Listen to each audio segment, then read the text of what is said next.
Hey guys, this is Nargis, Delhi police constable 60 days target series का आज हमारा डे 7 है। जैसे कि आपको पता है कि डे 6 में हमने टोटली रिवीजन किया था, तो आज हम नया टॉपिक पढ़ेंगे क्योंकि ये हमारा नया वीक स्टार्ट है।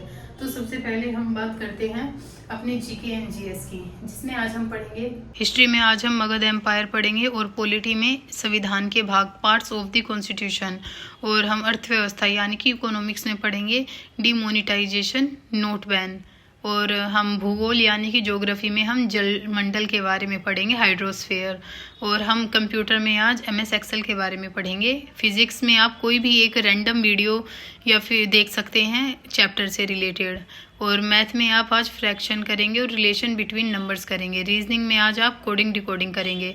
सबसे पहले हम बात करते हैं इतिहास की। जैसे कि आपको पता है कि हम हिस्ट्री 2 घंटा पढ़ते हैं, और आज जो हिस्ट्री में हमारा चैप्टर है वो है मगध साम्राज्य। तो हमें सबसे पहले ये भी पता होना चाहिए कि मगध का स्थान क्या था। मगध हमारे भारत के पूर्व यानी कि गंगा मैदान था जो उसके पूर्व में स्थित था। अगर हमसे पूछा जाए तो मगध कहाँ स्थित था, वो बिहार में स्थित था, और ये भारत का सबसे प्राचीन और शक्तिशाली महाजनपद था। ठीक है, इसका उदय कैसे हुआ? व्यापारिक मार्गों पर नियंत्रण रखता था, बाद में मौर्य और गुप्त जैसे बड़े साम्राज्य का केंद्र बना। तो मगध क्या था? मगध एक आपको पता होगा, मगध वैसे ही बहुत ज़्यादा ताकतवर था क्योंकि व्यापार अच्छा था, इसका व्यापार पर इसका पूरा नियंत्रण था, इसलिए मगध साम्राज्य काफ़ी बड़ा और फला फूला। और इसके हमारे राजवंश भी आते हैं कि मगध साम्राज्य के राजवंश कौन कौन से रहे, किस किस राजवंश ने मगध साम्राज्य पर शासन किया। तो हम सबसे पहले बात करते हैं कि मगध पर किस वंश ने शासन किया। वो है हर्यक वंश। उसके बाद है शिशुनाग वंश। हर्यक वंश का संबंध बिंबिसार से है।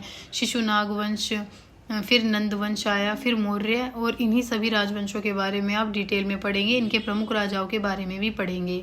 और ये भी आता है कि मगध साम्राज्य में किस धर्म का उदय हुआ या फिर किस धर्म का प्रचार और प्रसार हुआ। तो बौद्ध धर्म और जैन धर्म दोनों का हुआ था।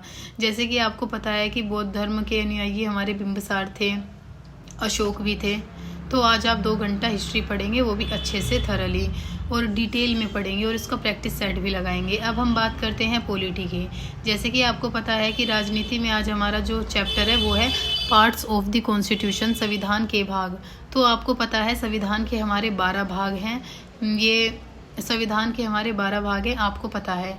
तो संविधान का भाग 1 हमने किया भी था, जो कि हमारा चैप्टर था संघ और उसके राज्य क्षेत्र, यानी कि union and it's territory.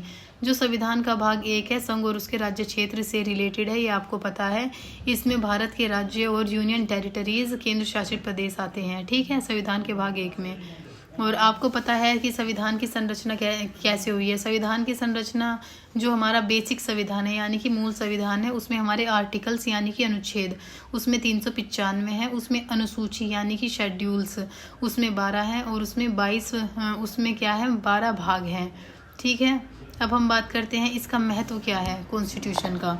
Bharat की संघीय संरचना, राज्यों की सीमाएं, केंद्र राज्य संबंधों की नींव तय करता है। संविधान का भाग 1 के बारे में ओवरऑल जैसे कि आपको पता है कि हमारे संविधान में 12 भाग हैं, और संविधान के हम आर्टिकल्स के बारे में भी पढ़ेंगे। तो आज आपको जो चैप्टर करना है वो है संविधान के भाग। आप संविधान के 12 भागों को थरली कर लेंगे। ये बहुत ज़्यादा वास्ट है, तो आप इसे अच्छे से करेंगे, और इसी के अंदर आप सारे आर्टिकल्स जो कि वर्तमान में 448 है उनके बारे में भी पढ़ेंगे। संविधान के भाग के जो 12 हैं उनके बारे में भी पढ़ेंगे। संविधान की अनुसूची के बारे में भी पढ़ेंगे। ठीक है, अब हम बात करते हैं ज्योग्राफी की। जैसे कि आपको पता है कि आज हमारा जो चैप्टर है वो है जलमंडल। सबसे पहले हमें ये पता होना चाहिए कि जलमंडल है क्या। जो हमारी पृथ्वी की लेयर है यानी कि पृथ्वी की ऊपरी सतह, उसके नीचे या ऊपर उपस्थित जल की परत को जलमंडल कहते हैं। मतलब जो हमारी पृथ्वी है उसके ऊपर जो पानी है, और हमारी पृथ्वी के जो नीचे पानी है, जो ज़मीन के नीचे पानी है, उसे हम क्या कहते हैं? जलमंडल कहते हैं। और इसमें हमारे महासागर आते हैं, नदियाँ, झीलें, हिमनद, जलवाष्प वगैरह ये सभी आते हैं। जलमंडल हमारी अर्थ के लिए बहुत ज़्यादा इम्पोर्टेंट है। ओवरऑल जल चक्र इम्पोर्टेंट है। ठीक है, और पृथ्वी की सतह का लगभग 70% जो हिस्सा है वो हमारा जल से ढका हुआ है, ये आपको पता है, और जो अधिकतर हिस्सा है वो महासागरों का है। ठीक है, अब हम बात करते हैं इकोनॉमी की। आपको पता है इकोनॉमी डेली हम 1 घंटा पढ़ते हैं, और आज जो हमारा चैप्टर है वो है डीमोनेटाइजेशन यानी कि नोटबंदी। सबसे पहले हमें पता है कि हमारे प्रधानमंत्री जी नरेंद्र मोदी के समय में पहली बार डीमोनेटाइज हुआ था हमारा देश। डीमोनेटाइजेशन आई थी वो था 8 नवंबर 2016 को। सभी 500 और 1000 के नोटों को अवैध घोषित कर दिया था। और इसका उद्देश्य, इसका एम, डिमोनेटाइजेशन का एम है काले धन यानी कि नकली नोटों को रोकना और डिजिटल भुगतान को बढ़ावा देना। जैसे कि अब हो भी रहा है, डिजिटल इंडिया हो गया है, अब सभी आजकल यूपीआई का यूज़ करते हैं। लगभग 86 प्रचलित मुद्रा एक रात में बंद हो गई, इसमें अल्पकालिक आर्थिक कठिनाई आई। तो आपको पता है डिमोनेटाइज जब हमारा देश हुआ था 2016 में, उस समय 86% मुद्रा बंद हो गई थी।